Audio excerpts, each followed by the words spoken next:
हिंगोलीमध्ये स्थानिक स्वराज्य संस्थांच्या निवडणुकीच्या आधी हिंगोलीमध्ये महायुतीमधील मित्रपक्षातील वाद चव्हाट्यावर आलाय। मित्रपक्ष म्हणत असतील की कोण उभं राहतं आणि कसं उभं राहतं असं चालणार नाही, आम्ही आहोत म्हणून तुम्ही आहात हे मान्य करावं लागेल की नाही। भाजप नेते खासदार अशोकराव चव्हाण यांच्या महायुतीमधील मित्रपक्षांना हा इशारा आहे। आले अंगावर तर घेतलं शिंगावर, एवढा कार्यक्रम करण्यासाठी भाजप वासियांनी तयार व्हावं असं आवाहनच खासदार अशोक चव्हाण यांनी कार्यकर्त्यांना केलंय।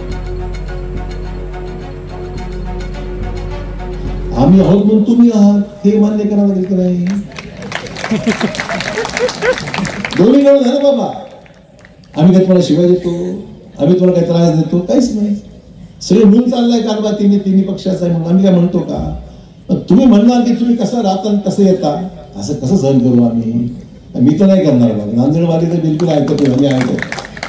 त्यामुळे हिंगोलीवाले सुद्धा साथ द्यायला तयार व्हा आणि लढाई म्हणजे लढाई। आलं अंगावर ये पण मी काही बोलत नाही, स्वतःहून मी काही सुरू करणार नाही, पण आलं अंगावर तर घेतलं शिंगावर।